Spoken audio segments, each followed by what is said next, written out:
బావిలో నీళ్లున్నా నీ కంట్లో కన్నీళ్లున్నాయి. నన్ను ఆ దేవుడే కాపాడాలి. రైతులు వాడాల్సింది ఇలాంటి నాసిరకం పైపులు కాదు. మరి ఏ పైపులు వాడమంటారు బాబు? తరతరాలు మన్నే నాణ్యత నంద్యాల నంది పైపులు.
చుట్టుపక్కల గ్రామ రైతులు అందరి సమక్షంలో పోతిరెడ్డిపాడు హెడ్ రెగ్యులేటరీ నుంచి వాటర్ రిలీజ్ చేసుకోవడం చాలా సంతోషం.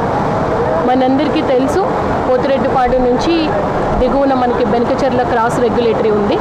అక్కడి నుంచి మనం 5 మెయిన్ లింక్ కెనాల్స్గా ఈ వాటర్ డైవర్ట్ అవుతూ ఉంది.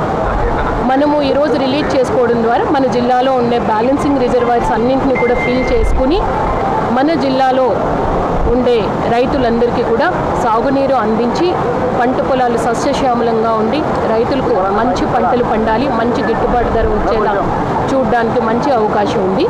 తెలుగు గంగ లింక్ కెనాల్ ద్వారా మన వెలుగోడు ప్రాజెక్టు ఫిల్ అవుతుంది. అది 16.9 TMC. అలాగే SRBC Srisailam right branch canal ద్వారా మనకి బొరకల్లు రిజర్వాయర్ ఫిల్ అవుతుంది. అది మనకి 12 TMC ఉంది. అక్కడి నుంచి అవుక్ రిజర్వాయర్ ఫిల్ అవుతుంది, 4 TMC ఉంది. అక్కడి నుంచి మనకి గండికోట రిజర్వాయర్కి వెళ్తూ ఉంది. అలాగే హంద్రీనివా వెళ్తూ ఉంది, కేసీ కెనాల్ వెళ్తూ ఉంది. దగ్గర మన జిల్లాలో చూస్తే 4,80,000 హెక్టార్లు ఈ వసతి ద్వారా మనకి ఆయకట్టు లభిస్తూ ఉంది. ఇంత మంచి అవకాశం ఉన్న జిల్లా. అలాగే మన రాయలసీమ ప్రాంతం అంతటికి కూడా ఇది గేట్వే.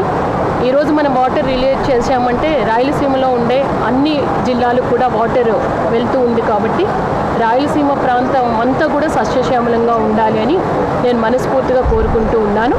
రైతులు కూడా మరింత అంటే ట్రెడిషనల్ వెరైటీస్తో పాటు ప్రస్తుతం వస్తున్న ఉద్యానవన పంటల్లో ఎక్స్పాండ్ చేయడం కానీ ఇతర అవకాశాలు ఏమేమి ఉన్నాయో వాటన్నింటినీ కూడా అందిపుచ్చుకొని మంచి మార్కెటింగ్ సదుపాయం కలగాలి, రైతులకు కూడా మంచి గిట్టుబాటు ఉండాలని నేను మనస్ఫూర్తిగా కోరుకుంటూ రాయలసీమ ప్రాంత రైతులందరికీ కూడా శుభాభినందనలు.